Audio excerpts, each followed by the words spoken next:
দক্ষিণবঙ্গে যখন একদিকে গরমের অব্যাহত দাপট চলছে, তখন অন্যদিকে পাহাড়ে অবিরাম বৃষ্টিতে ফুঁসছে তেস্তা।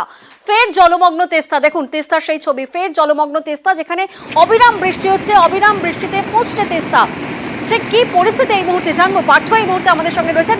পার্থ, আমরা জানি যে যেহেতু জলমগ্ন তেস্তা বাজার, সেক্ষেত্রে কালিম্পং থেকে তেস্তা বাজার হয়ে দার্জিলিং যাওয়ার রাস্তা তো বন্ধ, তাহলে কোন পথে যাতায়াত চলছে? একেবারে তাই। গতকালই কিন্তু বৃষ্টি কম থাকে, গতকাল পর্যন্ত বৃষ্টি কম থাকে কিন্তু রাস্তাতে একেবারে নেমে গেছিল এবং গার্ডওয়াল তৈরির কাজ প্রায় শেষ হয়ে গেছিল এবং আজ থেকে কিন্তু খোলার কথা ছিল, সার্বিক সন্ধ্যে ফেরার কথা ছিল এই কালিম্পং থেকে দার্জিলিং যাওয়ার যে তিস্তা বাজার রোডটা, কিন্তু গতকাল রাত থেকে টানা বৃষ্টি চলছে, তার জন্য ফের জলমগ্ন হয়ে পড়েছে তিস্তা বাজার রাস্তা। অর্থাৎ আবারও কালিম্পং দার্জিলিং এর এই তিস্তা বাজার কৃষকদের বাংলা রোড কিন্তু সম্পূর্ণভাবে বন্ধ হয়ে রয়েছে। স্বাভাবিকভাবে একটা দূর পথে গাড়ি চলাচল করছে কালিম্পং এবং দার্জিলিং এর মধ্যে। কালিম্পং থেকে বিড়িকধারা শিটং হয়ে কিন্তু গাড়ি চলাচল করছে এবং যদি বৃষ্টি না কমে তাহলে কিন্তু পরিস্থিতি স্বাভাবিক হওয়ার সম্ভাবনা আপাতত নেই। বেশ।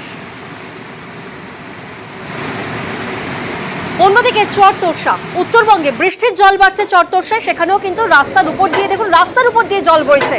স্বাভাবিকভাবেই স্থানীয়দের কিন্তু চরম ভোগান্তি।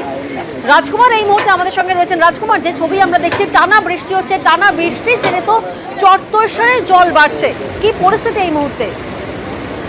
একদমই প্রিয়াঙ্কা, দেখো এই যে চরতোর্ষা নদীর জল বাড়ার ফলে কিন্তু চরতোর্ষার যে ডাইভার্সন, আলিপুরদুয়ার ফালাকাটা সড়কের যে বালুরঘাট যে গ্রাম, সেই বালুরঘাট গ্রামে যে চরতোর্ষার ডাইভার্সন আছে, যে ডাইভার্সনের উপর দিয়ে ওই নদী পার হওয়া যায় এবং ওই নদী পার করে যাতায়াত চলে, সেই ডাইভার্সনের উপর দিয়ে জল যাচ্ছে এবং ডাইভার্সনটি ভেঙে গেছে।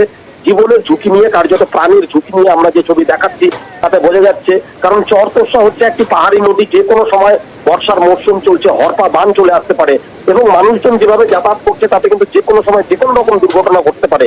এইভাবে কিন্তু যাতায়াত এলাকাবাসী। ধন্যবাদ।